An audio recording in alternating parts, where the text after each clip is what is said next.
Justin Williams covers Cincinnati Bearcat football and athletics. TheAthletic.com joins us on 365 Sports. Thank you for your time, Justin. We appreciate it. So how will Cincinnati, or in what ways, look different with Scott Satterfield compared to Luke Fickell? Yeah, I mean, honestly, I think in just about every way. Like, not saying one's good, one's bad, but Luke Fickell and Scott Satterfield are about complete opposite personalities as you could have. Fickell is always a defensive guy. He's kind of an old school, intense, football guy. Scott Satterfield, obviously an offensive mind, a little bit more laid back, more analytical. And so I'm really interested to see, how it shows up on the field, if it shows up on the field, but certainly from kind of a leadership cultural standpoint, you have two very different personalities. I actually think defensively, maybe things will look a little bit similar, just, partly because some of the players now you're getting back. But offensively, it should be, probably kind of a complete shift in ideology and also in a lot of the personnel as well this season. Well, Luke Fickell is kind of shifting his focus and ideology at Wisconsin too. Mm-hmm. How much of a shift is that for – and especially for the guys that have coming back? I know that, if you asked a lot of Cincinnati fans last season, they were pretty split on who the quarterback should be. Yeah, and, Ben Bryant is back this season. That was unexpected, but he kind of picked up that injury late in the year. And he's in the quarterback battle right now with Emory Jones, transfer from Arizona State, used to be at Florida. So, as much as maybe some fans were kind of lukewarm on Ben Bryant last year, he's right back in the thick of another quarterback battle. And, those, again, go back to differing styles. Ben Bryant, Emory Jones, those are different types of quarterbacks. Emory Jones, much more of a dual threat kind of running capability, and that's something that historically Satterfield has liked to have. He likes to have that dual threat capability at quarterback.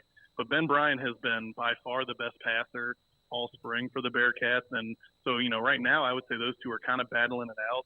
And it'll be really interesting. I just wrote about this for tomorrow for The Athletic. You can't hardly – both those guys are in their last year of eligibility. Can't hardly ask them to, maybe stick around and battle it out through the fall if one of them wants to really go and start and play somewhere no matter what.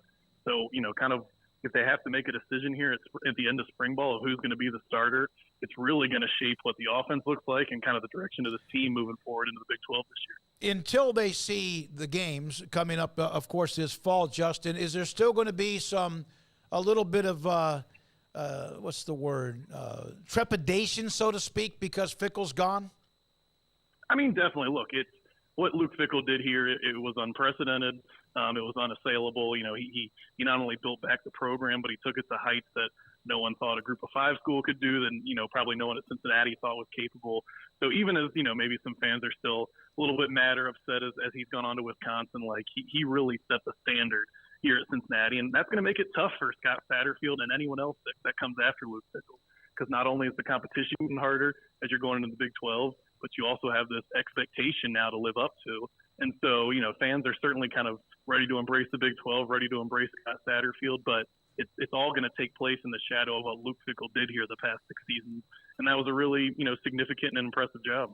So how much is the Big 12? And we have talked to you, we've had Chad, and we'll get to Chad here in a minute, Brendel, and others about what this is. We've had John Cunningham on the show, and Satterfield on the show. How much excitement is there for it to be official this summer and get into the Big 12?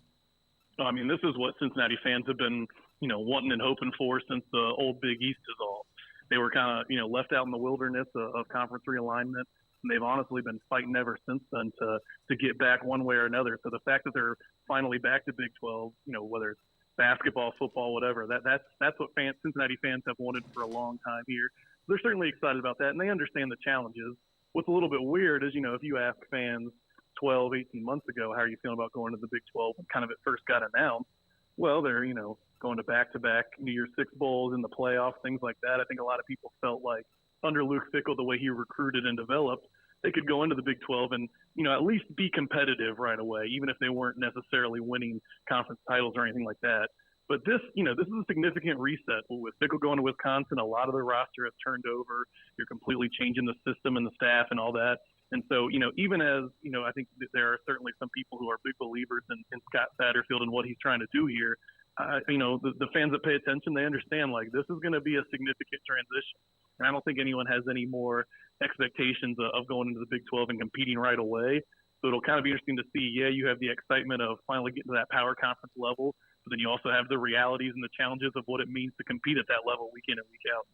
So Oklahoma comes in. That's the first Big 12 game is Oklahoma. That's right. And that obviously was a team that had some growing pains last year, but is that where you'll kind of know? Because look, they've been doing this a long time, Oklahoma, and they're in year 2 of their coach and all that, year 2 of their offensive system and on down the line. Do you feel like that it might be the flashpoint for the season? I mean, it'll certainly be kind of a wake-up call, right? So the week before that, they go to Pitt. And Pitt's a big game. That's an old Big East rival that the program had. They haven't played Pitt in a long time. There's going to be a lot of excitement and kind of history tied up in that game, but you're going on the road. Then you're coming home, first game in Nippert Stadium in the Big 12, and you mentioned you get a marquee name like Oklahoma. Like, whatever happens in that game, we'll see. But I think that's going to, just definitely be the moment that I think fans start to realize, all right, this is what it is every week. No offense to these schools, but it's not Temple or South Florida or somebody like that coming in afterwards. Like, it's Oklahoma, it's Baylor, it's Oklahoma State. And I think that, new world reality will really start to kick in no matter what happens when the Sooners come to Nippert. Yeah, one of the things about the Big 12 is that maybe at the top, and of course TCU made their great run, and the logos, the images of what Texas and Oklahoma, we understand that. But the thing that always impressed me is that, yes, someone's going to end up 5-7 or 4-8 or worse because there's got to be attrition. And Dana Holgerson, we recorded Justin an interview with him earlier today. We're going to run it in about 30 minutes or so. What he said is there is no gimme. And we know that in basketball as well. That's another sport. But there is no gimme. Even if a team looks like their record is down, that there is no gimme. And that's going to be interesting to see how the 4 incoming schools handle that too. And that's going to be the biggest challenge for Cincinnati. The past couple of years, even when they've been really good, they had enough talent and enough culture and enough experience where they could go into a game and not play their best and still come out with a win. And maybe sometimes, not play their best for a couple weeks at a time and still come out with wins. That's not going to be the case anymore, right? Like, you have to kind of go in and be at the top of your game just to stay competitive in that conference. And again, this is what fans wanted. This is what the program wanted, the university wanted. They want that power conference challenge. But it's one thing to kind of talk about it and hope for it. It's another thing to live with the reality of playing it week to week, and it's definitely going to be an adjustment. Now, the facilities are in pretty darn good shape. They've done a great job with that, and Fickell didn't hurt either, but they've taken care of that. How much more, though, will the additional, the first year maybe $12 million compared to what they were getting in the American Conference, and eventually that 2 years later they'll be getting the full share in 2020, 5 or so? How much more will that help them get things they need? Oh, they're already working towards it. Like, they have a $100 million indoor practice facility in the work. They're renovating the men's and women's basketball locker rooms inside the arena. And those are all things, with the eye towards the future and knowing what some of those Big 12 revenues, are going to be on the TV side. So, the indoor practice facility, they're in the process of tearing down kind of the old practice area, and they haven't even started building it up yet, but it's something they hope to have working for next football season. So all those things, and there's definitely going to be more coming down the pike, but they are working with the understanding that that there are those Power 5 windfalls coming in the future, and they're certainly building and planning for the future with that in mind. Did they get a bump from what Sauce Gardner not only did at Cincinnati, but what he did his first year with the Jets? Definitely. It's funny you say that. I'm actually out at spring practice. I stepped away to talk to you guys.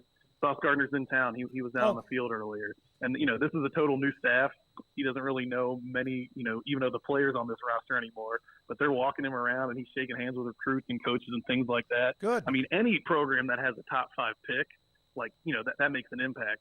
But he's the first top 5 pick in Cincinnati program history.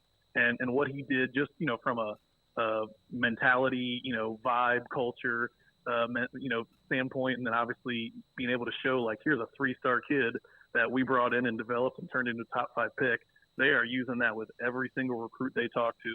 When you still have a guy who's invested in the program coming back, even with the coaching change, they have no shortage of Sauce Gardner material that they are going to use in recruiting for a long time, and he's definitely going to benefit them for years to come. All right. I'd also mentioned to you, I had shared a text with Chad Brendel, that covers Cincinnati. for the Bearcat Journal, good friend of the show. I saw you put up a really unbelievably nice comment about his wife, his late wife, and Kelly. We had kind of followed that story along the way. Can you kind of share that information here on the show with us as well? Yeah, Chad's wife, Kelly, has been fighting cancer for better part of 6 years. I've been on the Cincinnati beat for 5 years. So pretty much the entire time I have known Chad and Kelly, this has been honestly a day-to-day fight for them. And Chad has been nothing but good to me since I joined the beat. He's been a great friend to me, a great colleague to me. And, him and his family have obviously just been through so much with Kelly's battle with cancer. And, she passed away last week. She'd been in the hospital for 100 days. Mm-hmm. And, Chad has a 13-year-old daughter. And, just kind of the impact that her entire fight, especially here the past few months, have had on that family. It's tragic. It's been terrible. But Kelly has always been a fighter, and she fought through all this, and Chad's been right there with her. And so definitely keeping him, in our thoughts. I just talked to him today. He's battling through it, but he's doing good. He'll be back at work in no time. And there is if you go to Chad's Twitter page, I believe it's just at Chad Brendel, his name. He's easy to find on Twitter, but they have a GoFundMe set up for his wife. The services are in a couple weeks up here in Cincinnati. But just a really terrible situation. But Chad's a great guy, and he's really battling through it and being there for his daughter and their family, and just think the world of him, and obviously keeping him close to mind, close to heart with what they're going through. We showed the GoFundMe page earlier today that was on his feed, so thanks for bringing that up, Justin. Thank you for the kind words on Kelly and her memory, and Chad, and then also for your information, insight, and knowledge on Cincinnati football. Look forward to seeing you sometime soon. Absolutely. Looking forward to the Big 12 and working with you guys, and appreciate you having me on. Well, you're going to be in Arlington, right, for the Big 12 Media Days? That's the plan. I'm hoping to. Okay. I hope to see you then. Thank you. We'll be there Absolutely. as well. Thank you. That's Justin Williams, theathletic.com, on Cincinnati Bearcat spring football. The On3